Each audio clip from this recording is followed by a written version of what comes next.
In the world of AI, there was one king, right? One name everybody knew. But in a single weekend, everything changed. We're going to break down exactly how one company's controversial deal opened the door for its biggest rival to pull off a massive upset that nobody saw coming. Just look at this. This is late February 2026. All of a sudden, Anthropic's Claude just blows past ChatGPT in the App Store. Now, for months, maybe years, ChatGPT was completely untouchable. So what on earth happened? Well, the answer involves a secret, hastily made Pentagon deal that totally backfired. And we're going to reveal at the very end exactly how Anthropic turned that into the perfect opportunity. So yeah, that is the million-dollar question, isn't it? How does a giant, a titan with 300 million weekly users get toppled in just a couple of days? This wasn't just about a slightly better product. No, this was about solving one huge, frustrating problem for users at the exact right moment. Okay, so first, let's talk about the problem. To really get this story, you have to understand something that every serious AI user feels. It's called the lock-in effect. Think of it like this digital gravity that keeps you stuck.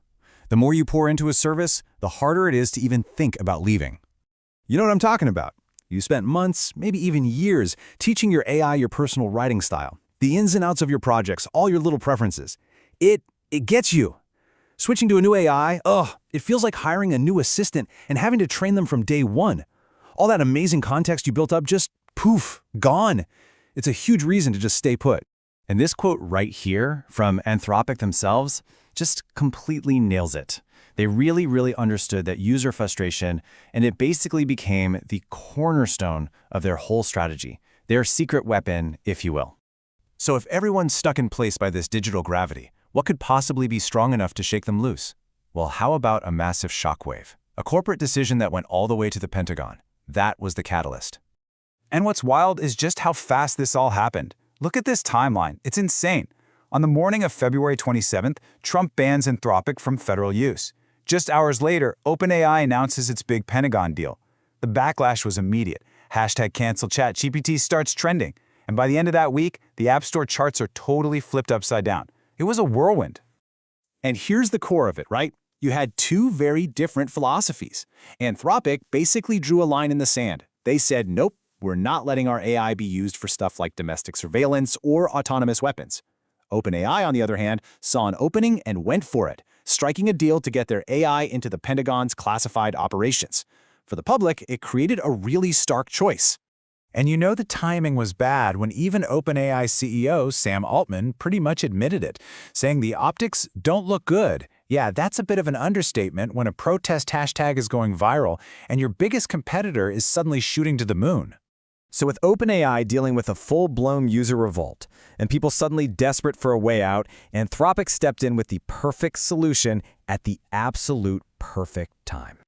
I mean, you have to love how direct this tagline is. Switch to Claude without starting over. It spoke right to all those frustrated ChatGPT users and basically said, hey, we see you, we get it, and we've got a way out for you. You don't have to start from scratch. And the process itself, it was so simple, it was genius. It was basically a special prompt you'd copy from Anthropic. You'd paste it into ChatGPT, which would then spit out a summary of everything it knows about you. Then you just copy that block of text and paste it into Claude. That's it. They essentially weaponized their competitors' own features against them. Brilliant. Okay, so let's be real. It wasn't a perfect transfer.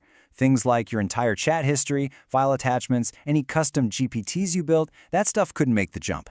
This was really about porting over the essence of your personal context, not your entire digital life. And this is a really key point.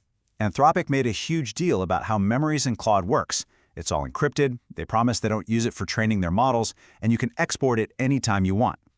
This was a direct shot at users worried about privacy and control, making them look like the more trustworthy option. So the big question, did this whole gambit actually work? Oh yeah, it worked. The results were immediate, they were huge, and they actually broke Anthropic's own systems. Just get a load of this number.